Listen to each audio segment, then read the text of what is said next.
같이 봉독하겠습니다. 에베소서 2장 11절부터 13절 말씀을 같이 봉독하겠습니다. 그러므로 안 나옵니까? 그러므로 생각하라. 그때 너희는 그때에 육체로는 이방인이요 손으로 육체에 행한 할례를 받은 무리라 칭하는 자들로부터 할례를 받지 않은 무리라 칭함을 받는 자들이라. 그때에 너희는 그리스도 밖에 있었고 이스라엘 나라 밖의 사람이라 약속의 언약들에 대하여는 외인이요 세상에는 소망이 없고 하나님도 없는 자이더니 이제는 전에 멀리 있던 너희가 그리스도 예수 안에서 그리스도의 피로 가까워졌느니라. 아멘. 할렐루야.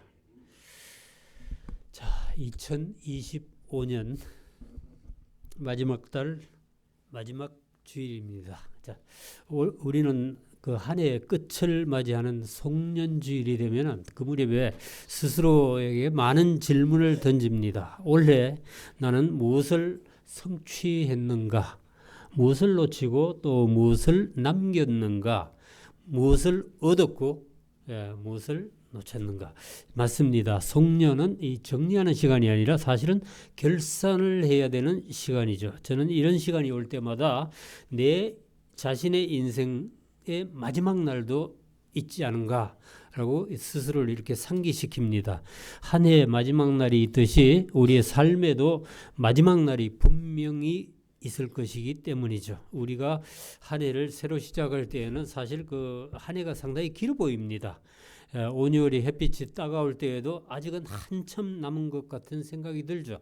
그러나 그것도 잠시고 8월, 9월만 되면 이제 마음이 조금씩 쫓기기 시작합니다. 그러다가 보면은 어느샌가 마지막 주일이 되어서 이렇게 오늘같이 송년 예배를 하고 앉아 있는 겁니다. 자, 우리 인생도 그런데 생각해 보면 똑같습니다. 사람들은 보면은 별로 급한 게 없어요. 예수 믿는 것들도 다들 그래. 젊었을 때 열심히 돈 좀 벌어놓고 나중에 잘 믿으면 되지.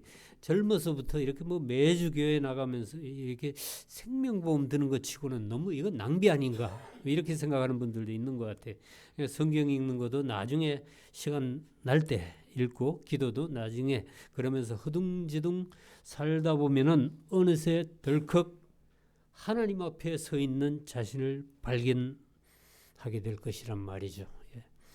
우리 인생은 생각보다 굉장히 짧고 빨리 갑니다. 낭비할 시간을 없다는 것을 다시 한번 확인하게 되는 게 오늘 같은 날이에요. 자, 여러분들은 지금 무엇이 가장 후회되십니까? 아니면 올해에 혹시 깔끔하게 정리하지 못하고 넘어가는 좀 찜찜한 부분 그런 것들이 있으세요?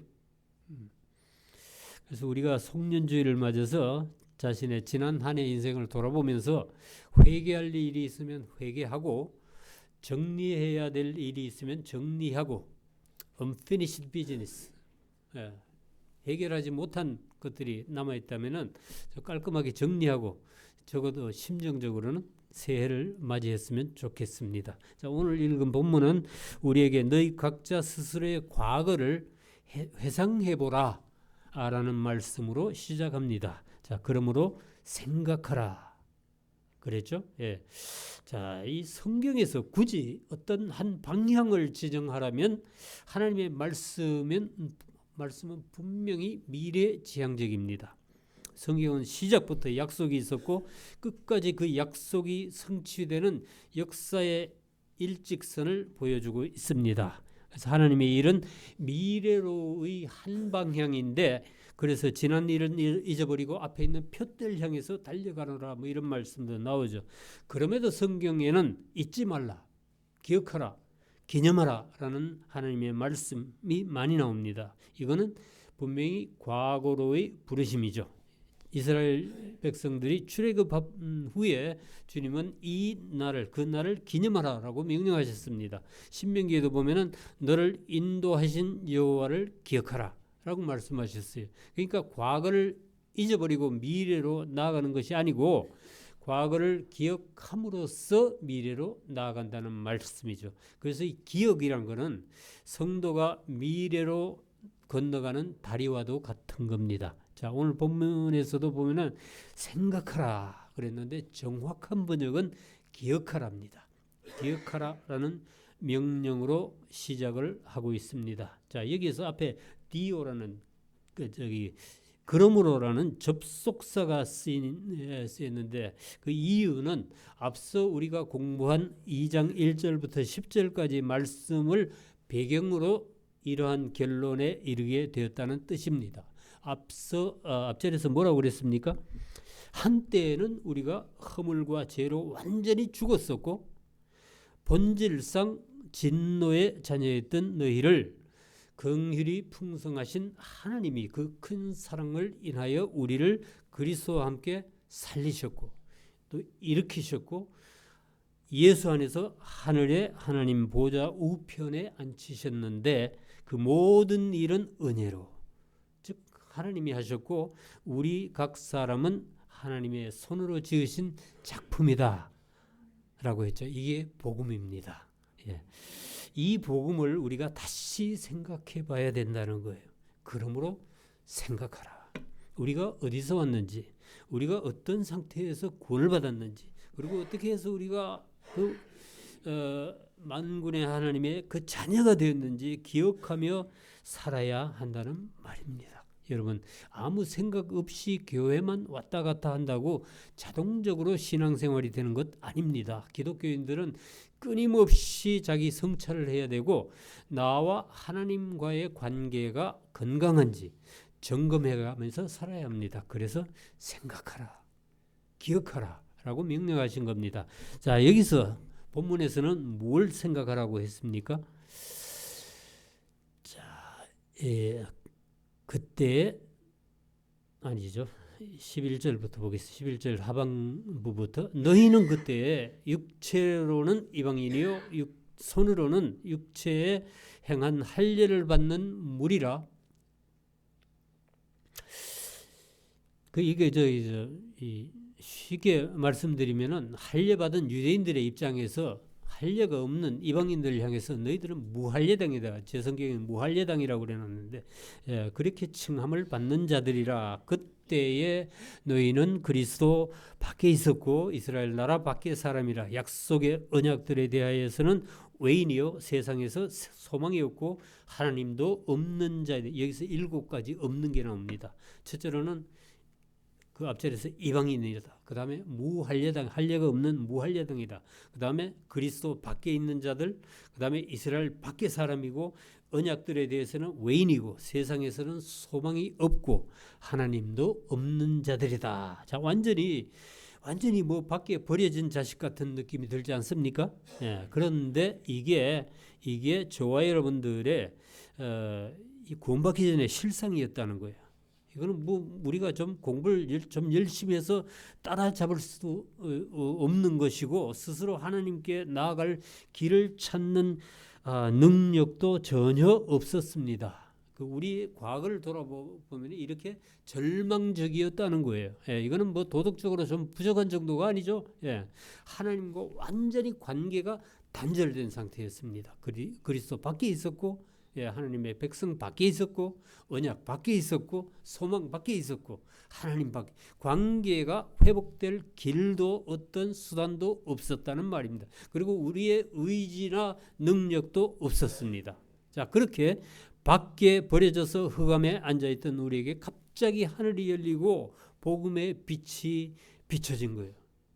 사실 이게 천지개벽할 일이 벌어진 겁니다. 13절 말씀이에요. 그래서 이제는 전에 멀리 있던 너희가 그리스도 예수 안에서 그리스도의 피로 가까워졌느니라. 자, 여기 한글 성경에 빠진 말이 있습니다. 그러나요. 그러나. 예. 제가 넣나요? 예. 여기 눈이 대하는 헬라어가 있는데 이제는 그러나 합니다. But now. 그러나. 이게 빠져 있는데 이게 뭐냐? 상황이 반전되었다는 거예요. 예, 여기 한번 보세요. 앞절에서는 뭐라고 했어요? 아까 너희는 그때 그랬죠? 그러고 시작했는데 여기서는 그러나 이제는 하고 이 상황이 완전히 뒤집어졌다. 없다는 거예요. 이거는 예전 상태가 조금 개선된 정도를 말하는 것이 아니고 전혀 다른 국면으로 바뀌었다는 뜻입니다. 그게 눈이 돼. 이제는 그러나입니다. 지금, 그러니까 바로 지금 이게 저와 여러분의 영적 상태를 보여주고 있는 겁니다. 여기서 뭐라 그랬어요? 전에 멀리 있던 너희가, 앞절에서 살펴본 바에 의하면은 이거는 멀리 있는 정도가 아니었죠. 예, 거리의 문제가 아니고, 예, 여기서 말하는 것은 상태의 문제예요. 하나님과 완전히 관계가 단절된 상태였다는 거예요. 구원 주신 하나님과 관계가 전혀 없는 절망적인 상태였다는 겁니다. 저와 여러분들이 다 이렇게 완전히 단절돼서 멀리 있다가 어찌 해서 여기까지 불려온 자들이라는 거예요. 예. 우리가 어디로 불려왔습니까? 뭐라 그랬어요? 그리스도 예수 안으로. In Christ Jesus. 여러분, 여기가 천국입니다. 그리스도 예수 안. 여기가 바로 하나님의 나라는 그리스도 안에서 이루어집니다. 골로새서 2장 3절에 뭐라고 했어요? 그 안에는 지혜와 지식의 모든 보화가 감춰져 있다고 그랬죠. 그 안이 어디예요? 예수 그리스도 예수 안인 겁니다. 저와 여러분의 영적, 육적, 현실적, 내세적 모든 문제들이 그리스도 안에서 해결된다는 거 믿으시기 바랍니다. 저는 그리스도를 통해서만 구원이 일어난다고 믿습니다. 그래서 제가 예수를 믿고 교회 왔다 갔다 하지만 정말 이거 중요한 거는 뭐냐? 그리스도 안에 있느냐? 내가 그리스도 안에 있느냐? 아직도 여전히 그리스도 밖에 있느냐? 이건 너무너무 중요한 일입니다. 근데 사도 바울이 지금 저와 여러분들이 어디 있다고 그랬죠? 그리스도 안에. 그리스도 안에. 전혀 실감이 나지 않는 분들도 있으실 거예요. 그 이해합니다. 저도 옛날에 그랬으니까. 그러나 이거는 우리 느낌이나 감정이 그렇다는 것이 아니고 하나님의 말씀이 그렇다는 거예요. 하나님이 그렇다고 하면 그런 겁니다. 그러니까 그래서 우리가 그냥 믿음으로 아멘 하는 거예요. 우리는 이미 그리스도 안으로 주소가 바뀐 자들이에요. 그래서 우리가 그리스도 안에 있다는 증거가 무엇이냐? 그래서 뭐라 그랬어요? 증거. 하나님의 아들 예수 그리스도의 피로. 그리스도께서 이 십자가에서 피를 흘려 그 피값으로 우리를 원수 마귀의 손에서 사셨기 때문에 구속하셨기 때문에 우리가 살아난 겁니다. 레위기 17장 11절에는 육체의 생명은 피에 있음이라. 내가 이 피를 너희에게 주어 제단에 뿌려 너희의 생명을 위하여 속죄하게 하였나니 생명이 피에 있으므로 피가 죄를 속하느니라 그러셨습니다. 자, 생명이 피에 있는데 여러분 그리스도의 피에는 영원한 생명이 있습니다. 왜죠? 그분은 영원하신 하나님이시니까. 그래서 그리스도의 피로 속죄받은 인간에게는 뭐가 있겠어요? 영생이 있는 겁니다. 십자가의 피가 모든 것을 해결한 거예요. 주님의 피는 항상 흐르는 피입니다. 인간이나 동물의 피처럼 땅에 쏟아버리면 금방 꾸덕꾸덕 굳어버리는 그런 피가 아니에요. 항상 흐르는 피예요. ever flowing blood. 자, 항상 흐르는 그리스도의 피로 우리가 가까워졌다 그랬죠. 우리가 어디에 가까워졌다는 말입니까? 여기서는 두 가지로 해석이 가능한데 첫째로 구속사적으로는 우리가 인류가 창조주이신 하나님과 가까워졌다는 말입니다. 그 다음에 두 번째로 문맥상으로는 여기서 우리를 포함한 이 이방인들이 언약 백성인 유대인들과 가까워졌다. 지난주에 말씀드렸죠. 이 가까워진 것은 완전히 하나로 묶여진 가까움입니다. 자, 유대인과 그 이방인들. 자, 그때 유대인들의 눈에는 세상에는 두 종류의 인간들밖에 없었어요. 유대인들 그리고 그 외에는 모두가 이방인이었던 거예요. 그러니까 철천지 원수가 됐냐 서로 보지도 않고 말도 섞지 않았던 그 유대인들과 이방인들이 그리스도 예수 안에서 완전히 하나가 된 거예요. 그 예수를 믿는 유대인들이 이방인들을 전도해서 교회로 데려왔습니다. 그리고 안찬이 근데 여전히 원수였어요. 여전히 외면했어. 근데 그들이 그리스도 안에 들어가니까, 그리스도 안으로 들어가니까 완전히 하나가 되는 기적이 일어난 겁니다. 그런데 여기서 우리가 잊지 말아야 할 것은, 우리가 뭐 착해서 노력해서 우리가 기도 많이 해서 가까워지지는 않았다는 사실입니다. 13절 말씀에 뭐래? 자, 그리스도의 피로 가까워지게 되었다. 제가 여기 헬라어 원어를 적어놓은 거는 에게네 데이테 앵구이스가 가깝다는 뜻인데 가까워지게 되었다는 뜻이, 이게 여기 제가 부정 과거 수동태 2인칭 복수라고 복잡하죠, 그죠? 쉽게 말씀드리면 가까이 끌려왔다, 그런 뜻이. 예. 내 의지로 가까이 간 게 아니고 하나님이 가까이 하게 끌어당기신 겁니다. 우리는 하나님이 이끌어 주시지 않으면 한 발짝도 움직일 수 없습니다. 다들 우리가 묶여 있었고 갇혀 있었어요. 그런데 이런 저와 여러분들을 구하시려고 하나님이 먼저 움직이신 겁니다. 그래서 아들을 이 땅에 보내셨죠. 이게 성탄절입니다. 하나님의 아들이 몸으로, 하나님께서 아들의 몸으로 이 땅에 성육신하신 사건이 성탄절이죠. 하나님의 아들이 뭐 심심해서 이 땅에 놀러 오신 거 아니었죠. 예. 뭐하러 오셨어요? 죽기 위해서 오셨습니다. 자기 목숨을 많은 사람의 대속물로 내어주려고 가장 낮은 모습으로 이 땅에 오셔서 가장 끔찍한 형벌을 받으시고 죽으셨습니다. 이 모든 일을 하나님께서 당신 손으로 직접 당신의 아들에게 행하신 거예요. 우리를 가까이 이끌어 당신의 아들, 딸이 되게 하시려고. 자, 우리는 이방 땅 먼 곳에 앉아서 구원이 무엇인지, 은혜가 무엇인지 알지도 못하고 찾지도 못하고 있었는데 하나님께서는 먼저 독생자 예수의 피로서 이렇게 길을 열어주신 거예요. 피로 가까워졌다는 거예요. 이렇게 우리를 가까이 이끌어주신 하나님의 은혜를 사도 바울은 우리에게 그러므로 기억하라, 생각하라, 제발 잊지 말라고 간절하게 부탁하고 있습니다. 그래서 우리는 오늘 같은 송년회 자리에서 이런 질문 앞에 서야 한다고 저는 생각합니다. 과연 나는 이 하나님의 놀라운 은혜를 기억하고 감격하고 사는가?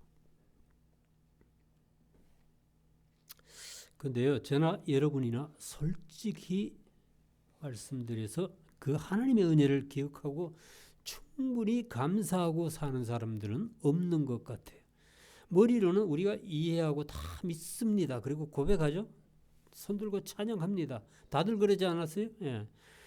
그런데 문제는 내가 정말로 그 하나님의 엄청난 구원의 은혜를 잊지 않고 살아가느냐입니다.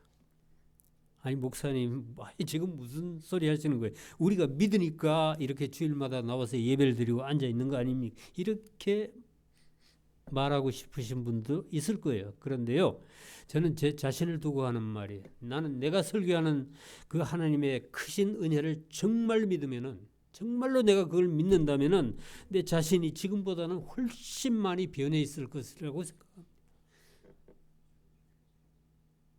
내가 정말로 그 복음을 믿으면은 내가 지금 이렇지는 않을 것이라고 저는 생각합니다.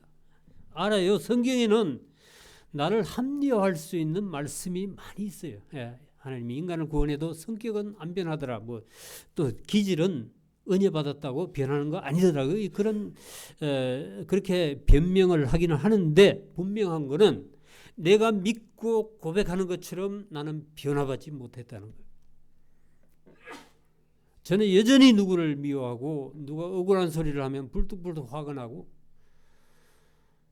십몇 년 전에 내 돈을 떼먹고 지금도 옆에서 잘 먹고 잘 사는 인간을 용서하지 못하고 문득문득 그 기억을 끄집어내서 그런 내 자신이 너무나도 실망스럽고 화가 난다는 건데, 근데 이거는 이 세월이 지나도 전혀 나아지는 것 같지 않더라는 거예요.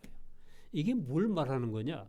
내가 알고 설교하고 있는 그 복음의 능력이 내 삶에는 힘이 없더라는 거예요. 나타나지 않더라는 뜻이에요. 왜 그럴까요? 여러분들도 한번 생각해 봤으면 좋겠어요. 지난주에 제가 그 꿈을 하나 꿨다 그랬죠? 예, 제가 이 지팽이를 가지고 나왔는데 이유가 있습니다. 꿈을 꿨는데 그 패션 오브 크라이스트 영화에 나오는 저 예수님을 희롱하던 어린애들 기억나시죠? 예. 그런 동글동글 아주 귀엽게 생긴 백인 애들인데, 내 옛날 살던 집에 그 창밖에 나무 밑에 잔디밭이 있었는데 거기서 꽃밭이에요. 지금 보니까 꿈에서는 꽃밭이더라고. 꽃밭에 앉아서 노는데 너댓 명이 꽃밭을 다 망쳐놓는 거예요. 구덩이를 이렇게 파고 다 망치는 거예요. 그래서 이게 난 직감적으로 이거는 마귀다. 그래서 저놈들 쫓아야지. 그러고 내가 거라지를 나갔거든. 거라지를 나가서 이 지팡이를 집어들었어요. 근데 거라지에 이미 보니까 한 서너 명이 와서 나를 희롱하고 있는 거예요. 그래서 내가 저놈들을 쫓아야지 그러고 지팡이를 집어들었는데 내가 누워 있더라고요. 일어나지를 못하더라고. 그리고 옆에 우리 개가 있었고. 그래서 이걸 집어들었어요. 저놈들을 내가 쫓아야지. 근데 이게 휘두르지를 못하는 거 있죠. 들기는 들었는데 이게 휘둘러지질 않는 거예요. 힘이 없어서. 그리고 입에서는 내가 저것들을 예수 이름으로 쫓아야지. 예수 이름으로. 이 예수 이름으로. 그 전에 가위 눌릴 때도 있었는데 그때는 이게 통했거든. 예수 이름이 통했단 말이에요. 예수 이름으로 쫓아야지. 근데 입이 안 떨어지는 거예요. 나오질 않는 거예요. 그래서 아주 답답해하다가 꿈을 깼습니다. 저는 이 꿈이 무슨 뜻인지 해석을 해보려고 많이 생각을 했습니다. 꿈은 해석이 돼요. 예. 어떻게 내가 그 말씀이신 시편 23편의 말씀, 이 지팡이, 주의 지팡이가 나를 인도하신다.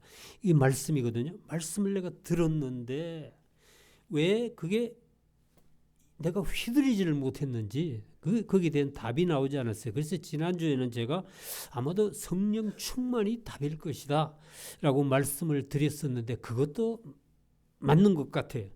근데 저도 이 문제에 대한 돌파가 필요하기 때문에 여러분 제가 오늘은 한 가지만 제가 제안하겠습니다. 우리가 하나님 말씀도 많이 알고 저 같은 경우는 설교도 하는데 왜 내 인생에 복음의 능력이 나타나지 않는가? 그래서 저는 이번 송년주일에 저와 여러분들에게 필요한 것이 용서가 아닐까라는 생각이 들었습니다. 어쩐지 내가 진정한 용서를 실천할 수 있다면 내 영성이 뻥 뚫릴 것 같은 그런 느낌이 드는 거예요. 용서는 여러분 우리의 선택사항이 아닙니다. 기분에 따라서 상황에 따라서 해도 되고 안 해도 그만인 게 아니에요. 이 분노와 미움은 상대방을 아프게 하기 전에 먼저 나를 병들게 한다는 것. 그런 말이 있죠. 용서하지 않는 것은 내가 독을 마시고 상대방이 죽기를 기다리는 것과 같다. 그런 말로 해서 들은 것 같죠? 예. 용서하지 않는 것. 나를 먼저 해친다는 거예요. 그래서 예수님이 십자가에서 하신 일이 용서였습니다. 그는 십자가에 달려 죽으시면서 또 인류를 용서하셨고 마지막까지 자신을 죽이는 그 군병들을 위해서 기도하셨습니다. 십자가에서 이루어진 이 용서로 우리가 하나님과 가까워지고 우리가 이웃과도 가까워질 수 있게 된 거예요. 왜? 그분의 피로 모든 인류를 용서하셨기 때문이죠. 그래서 우리가 하나님과 화목하기 위해서 또 이웃과 화목하기 위해서 용서를 좀 진심으로 말로만 그냥 나 용서한다 그러고 뭐 잠깐 잊어버렸다 그게 용서가 아니더라고요. 예. 저는 용서가 이 구원의 조건이라고는 생각하지 않습니다. 왜냐하면은 구원받기 전에는 저는 누구를 용서해 본 적이 없는 것 같아요. 예. 누구를 용서해야만 구원받는 거 아니라는 거죠.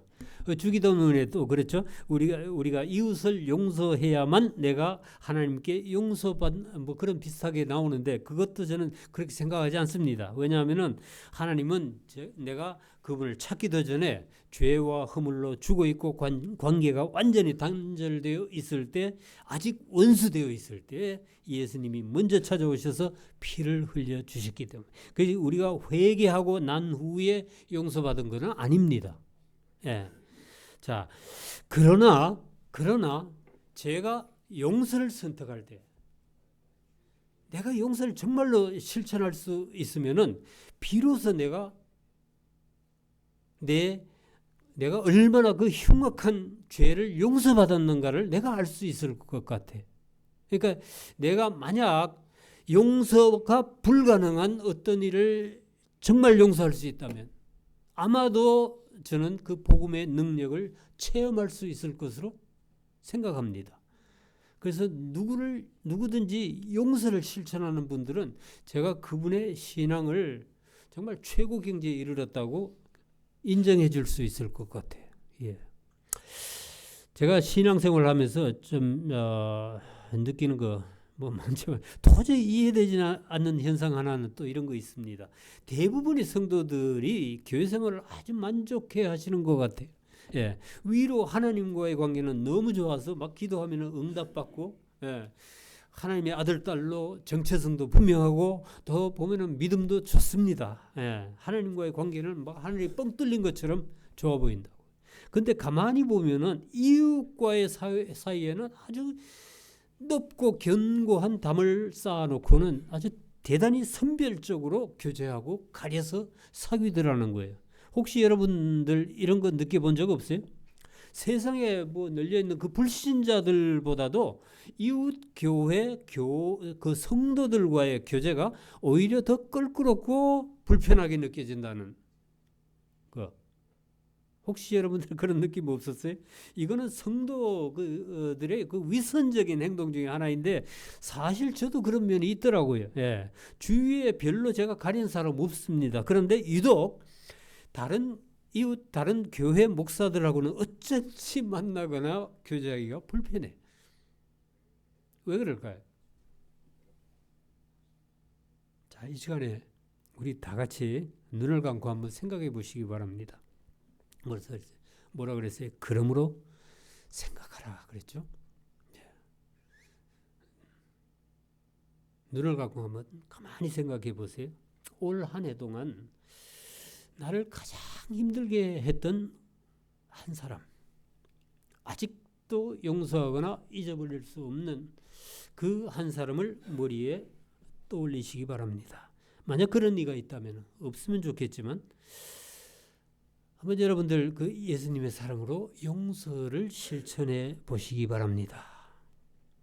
그게 의외로 나와 가장 가까운 배우자일 수도 있고요. 어쩌면은 전혀 생각지 못했던 어떤 분일 수도 있겠습니다. 그런 사람이 하나도 없다는 분은 없겠죠. 아마 그런 분들은 성인의 반열에 들지 않으면 그런 분은 없을 거예요. 예. 자, 용서가 아마 생각보다 여러분들이 쉽지 않다는 사실을 깨달으실 겁니다. 자, 그럼에도 성령께서 그를 용서할 수 있는 힘을 주실 줄로 저는 믿습니다. 자, 용서가 그래도 힘드시다면은 아까 말씀드린 대로 여러분들 자신이 어떤 상태에서 하나님의 용서를 받았는가를 생각해 보시기 바랍니다. 우리는 종종 이렇게 말합니다. 그 사람 아직 멀었어. 그 사람 아직 용서받을 준비가 안 됐어. 그럴 때 여러분들은 나 자신도 원래 용서를 받을 자격이 없었다는 사실을 기억하시기 바랍니다.